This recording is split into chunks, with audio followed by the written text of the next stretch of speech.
Today on Explain with Shaun, we're going to be restoring this $300 iPhone 11 Pro that I got on eBay. We have new penelope screws and a tri-wing screwdriver because my other one is stripped out, and also a brand new screen protector and screen and water gasket.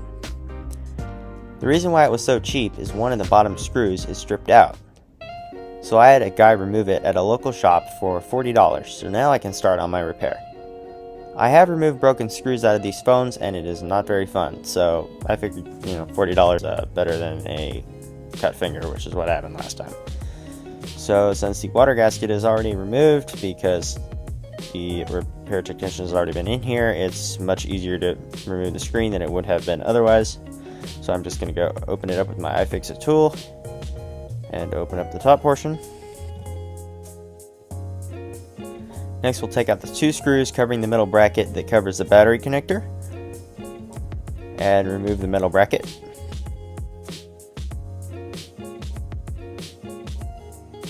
And unplug the battery. Next, we'll remove the 6 screws covering the metal bracket that covers the screen and Face ID connectors. And we'll remove that and set it in our plastic iFixit tray. Next, we'll remove the connector for the Face ID and front earpiece speaker and proximity sensor, and then the one for the screen.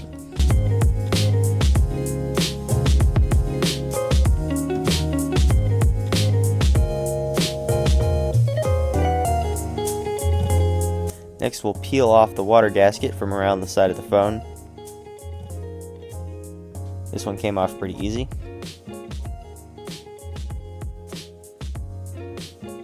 Next, we'll go ahead and test out our new screen. I got the screen from Mobile Centrics. It is the base model OLED screen, not an LCD, because LCDs on OLED phones are not good. Plug in the battery, and we're going to go ahead and test the screen out.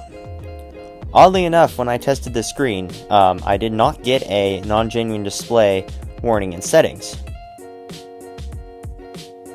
I don't know what's going on with that, but I did restore the phone right before replacing the screen. I don't know if that has anything to do with it. I've also noticed Hugh Jeffries had the exact same thing happen and went through the exact same procedure as I did, so I don't know what's going on there.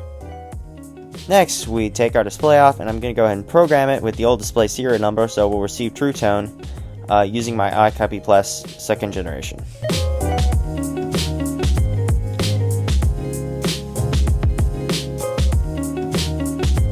These programmers are available on eBay for around $40.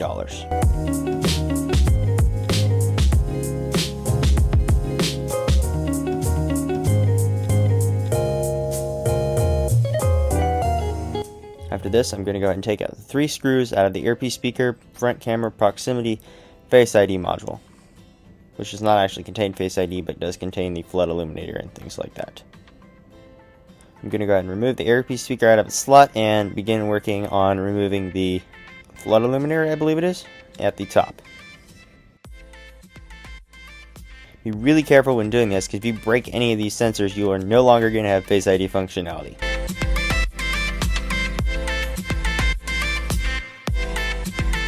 And the only way to get that replaced is to take it to Apple and pay like $300 for a screen replacement, so be very careful not to rip any of these tiny cables. I've edited a lot of me trying to get these sensors out very carefully out, and you just see the moment where you actually get all of them out. So this did take quite a while and was a big pain because I was really worried about breaking all this stuff. They are in there quite good and are pretty hard to get out.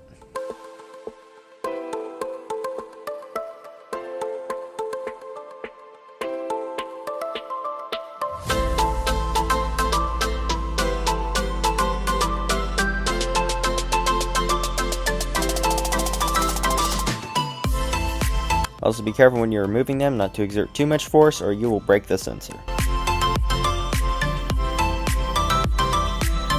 Now that we've got that cable off for the Face ID, we're going to go and transfer it to our new screen.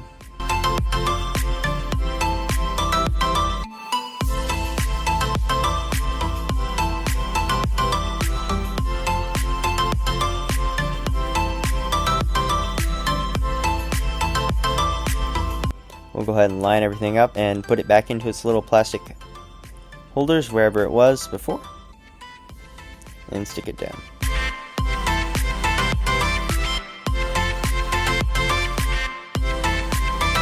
We'll line the speaker back into its rubber little grommet, and we will put in the 3 screws.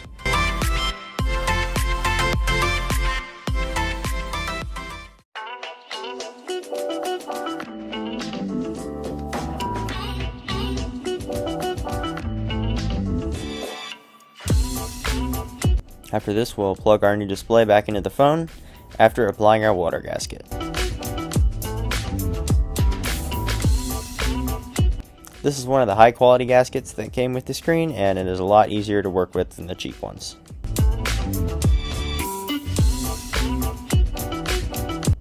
Hopefully I will still have some form of water resistance, but I'm not sure if I really want to test it.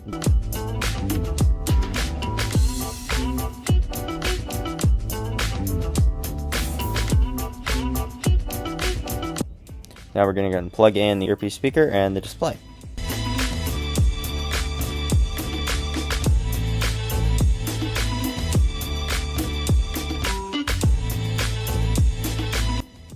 After that, we'll go ahead and turn on our phone and make sure everything's working, including a Face ID. So Face ID is working, which is definitely a good thing. I'd be pretty mad if it didn't work. After this, we'll go ahead and turn off the phone. You can see the little flood illuminator up there blinking, which is infrared, so you can see it through the GoPro.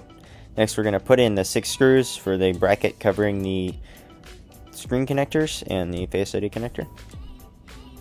These are tri-wing. And after that, put in the 2 screws covering the connector for the battery after plugging back in the battery.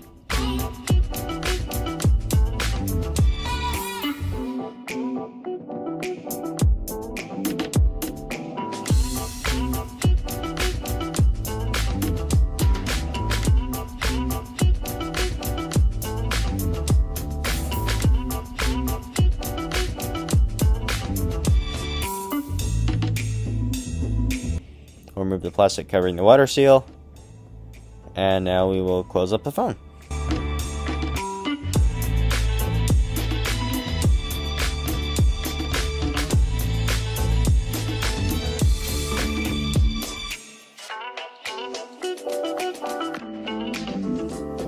Next, we'll install our 2 new Penelope screws into the bottom of the phone.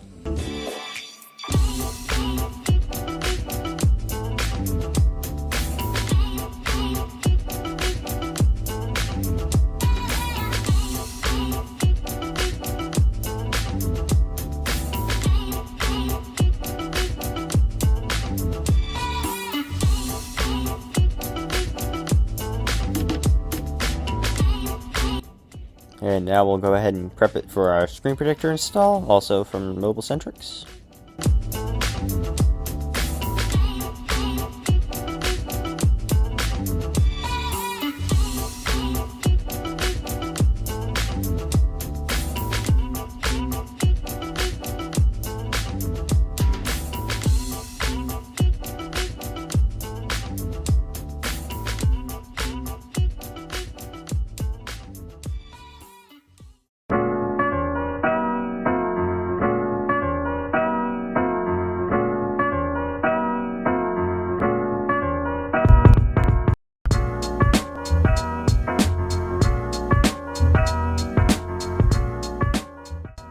Thank you so much for watching my video today, and please subscribe.